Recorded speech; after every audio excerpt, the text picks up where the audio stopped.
it's Penny here, and today we're going to be celebrating my booktube anniversary. So I've been making booktube videos for about 4 years, somewhat inconsistently. It's always hard to find time for the things you want to do when you're working full time, but still it's been a fun 4 years of lots of reading and lots of talking about books, which I've really enjoyed. What I thought I would do today in order to celebrate my 4 years of booktube is share with you 10 books that I read in the last year that I really enjoyed that I wouldn't have read if it wasn't for booktube. So the first of these that I read is Black Sun by Rebecca Roanhorse. Now I did pick this up because I like the Six Worlds series by Rebecca Roanhorse. It's like an urban fantasy, also kind of post-apocalyptic, but I'm pretty sure I only picked up that series because of booktube. Rebecca Roanhorse though is one of these ones where I can't remember a specific booktuber that mentioned her and her books. I just know that I kind of started seeing her everywhere and I started thinking, looks interesting. Same with Black Sun. I just heard so many people talking about it, and because I'd loved the Six Worlds series, I had a good feeling about Black Sun. I did go into it thinking that it was going to be a science fiction because it talked about celestial prophecies, and the cover kind of looks science fiction. It's not a science fiction. It's like a fantasy, and it's based on pre-Columbian mythology. The first book is kind of building up to this religious event, and we're following several different characters who are going to be involved in the climax event of things kind of going quite wrong. One of these characters is kind of like a siren, and I really loved her and her magic and her attitude. Another one is like this blind guy, or he was blinded by his mother, and she had these grand prophecies about what he was going to do. Another one is this priestess who's struggling to keep her position. I just really love Rebecca Roanhorse's writing style, and the magic and the world was really interesting. So I'm really excited to continue that one. Then the next one that I read was Remote Control by Nnedi Okorafor. This is another one where I'd read Binti previously by Nnedi Okorafor, but again, I only heard about the Binti series because of booktube. And it's another one where I don't know exactly who mentioned it first. I want to say that it was Regan from Peruse Project or maybe G from Book Roast, but I might be making that up. Some of these I actually have notes about who mentioned them, but these two are just like, you keep seeing these books popped up and eventually you think, maybe I'll read that book. And it's hard to tell where that idea came from. It's kind of what I like about watching booktube, because I'm just hearing about all these books and my knowledge is like building up without me even realizing that I'm gathering this knowledge. I'm just being entertained. Anyway, Remote Control is about this young girl. I will say a lot of people have been giving the synopsis as she's the daughter of death, but when I read it, I didn't really think that was accurate. It's more that as a young girl, she comes across this mysterious artifact and it has quite an impact on her life. It gives her this ability to, I guess, cause pain to the people around her. It's not always under her control. And she just has a really traumatic time trying to find a place for herself in the world. But I really enjoyed the story. Although I will say for this one, I read the book and I love the book. Then I listened to the audiobook, hated the audiobook. So like, if you're going to read this one, read the book, don't listen to the audiobook. Also, I think my synopsises are going to get more accurate as we go on because I'm kind of doing these in the order that I read them through the year. So these first two I read quite a long time ago at this point. Then the next one I read was Magic for Lies, and I do know that I saw this one in quite a few places, but then I think it was Jessie from The Bookish Mom that I was really convinced that maybe I will pick it up. So we're following this woman who's like a private investigator, and her sister happens to be a teacher at this magic school, and she feels very bitter that her sister has had this amazing life and she's just kind of feels like she's failing at life.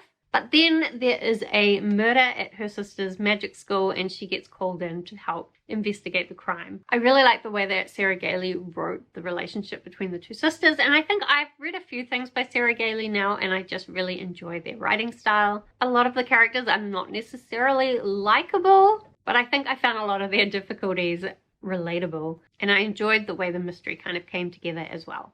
Then next I read the whole of the Giant Days graphic novel series, which I think is 14 volumes, maybe a couple of special editions in there. This is just a graphic novel series, very different from what I normally read. I've just got some girls going to university and having regular university struggles or hilarious university struggles. I know that this one is one that I did pick up after seeing Ellie from Hardback Hoarder talking about it when I needed a graphic novel, and I'm so glad that I did pick up this series because I loved it, and I can't even say why I loved it, but I just felt like these girls at university became like my friends, and I just enjoyed hanging out with them. And that's definitely a graphic novel series that I will read again so that I can hang out with my friends again, because I kind of miss them already. Oh, and I will say I really enjoyed the art style of Giant Days, like really bright colored, and I guess just again made me feel happy.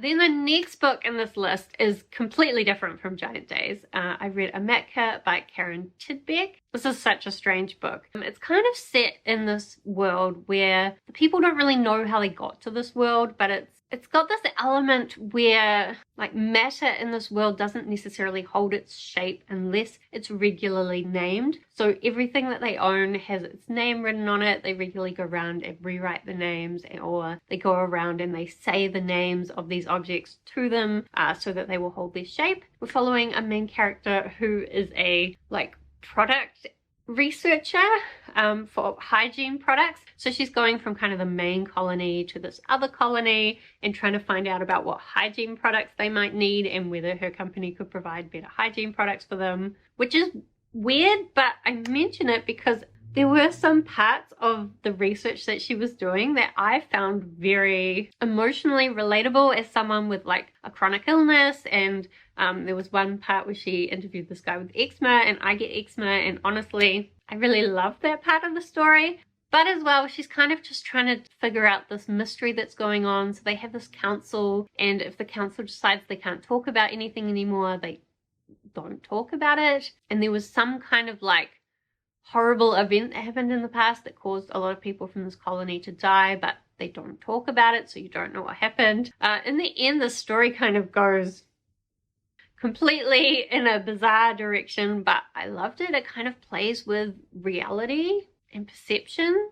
And just honestly, I haven't read many things like this. If you know any books like this, please recommend them to me. This is one where actually I only found out about it because someone commented on my video about this book, and it was an amazing recommendation. So thank you very much. I want more of those. Then next we have The Box in the Woods by Maureen Johnson. So this is the fourth book in the Truly Devious series, or like a spin-off book after the Truly Devious trilogy, I guess you could look at it, but I think you really have to read it after you've read the main trilogy. Truly Devious was a book, it's like a YA mystery, and it was very big back when I first kind of started watching BookTube. Maybe I'd been watching BookTube for a little bit because I watched a lot of BookTube before I finally started making some videos. If I try to think back, I think it was kind of like the Booksplosion trio that originally were maybe talking about the Truly Devious series when I saw it, but it was super popular, so it was everywhere. And not everybody likes it, but I really like the main character Stevie. She has a lot of anxiety, but she also just really loves solving mysteries. So in the first one, she goes to this boarding school and kind of solves this unsolved crime about this murder that happened at the school, as well as new murders start happening while she's at this boarding school. But The Box in the Woods is like set after those events, and she's been invited to go to this summer camp. But previously at this summer camp there was also a murder, and so she's trying to solve that murder. And I just love the pacing of it. I love spending time with Stevie again, and I really love the way the mystery unfolded.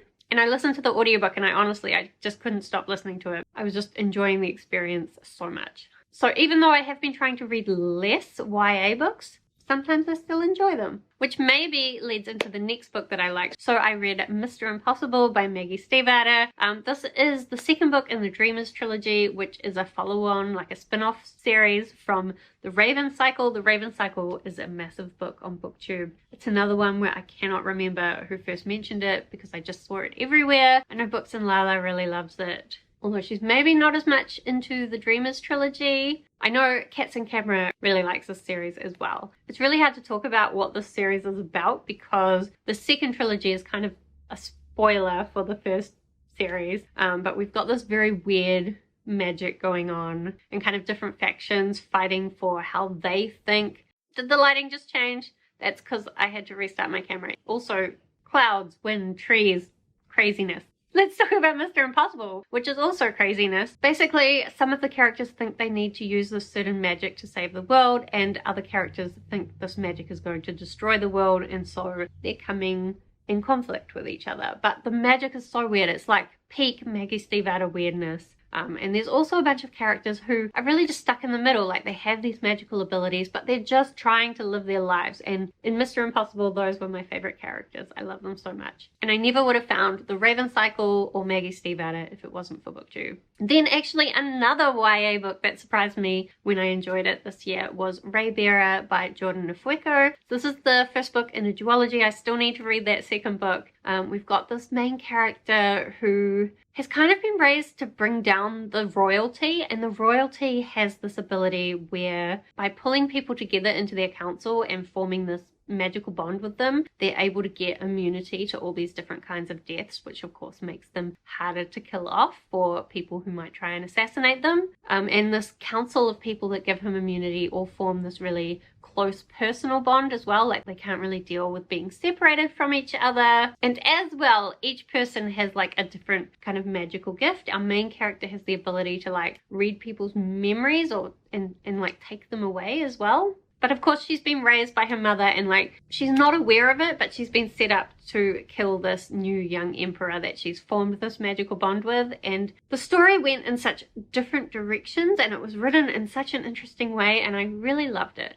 This one I did make notes about. This one I was first convinced that I might want to read it by Jessie from Bowties and Books. However, I did somehow get it mixed up in my head with another book. So when I finally picked it up, it wasn't what I expected, but I'm still pretty sure that when I first heard it from Jessie, I did know what they were talking about, and I did put it on my list because of them, but somehow I got confused. But it doesn't matter because I liked it anyway. Then a series that I read the second two books of, so I read book 2 and book 3 of this year. I don't think I read book 1, I think I read that earlier. But anyway, I picked up the whole series because of BookTube, and that is the Gentleman Bastards series. So the first book, Lives of Locke Lamora, then we've got Red Seas Under Red Skies and The Republic of Thieves, which I enjoyed both of those. I did enjoy The Republic of Thieves more. I'm not sure what I enjoyed more out of the Lives of Locke Lamora and The Republic of Thieves. But basically we're following this guy named Locke Lamora. He has this gang of thieves and they are trying to pull off all these elaborate cons, which always kind of go wrong, and they end up all involved in the politics of the world and the stuff that's going on with the bond mages. So there's some really interesting magical element to the world as well. Sometimes I do think these books try a little bit too hard to be clever,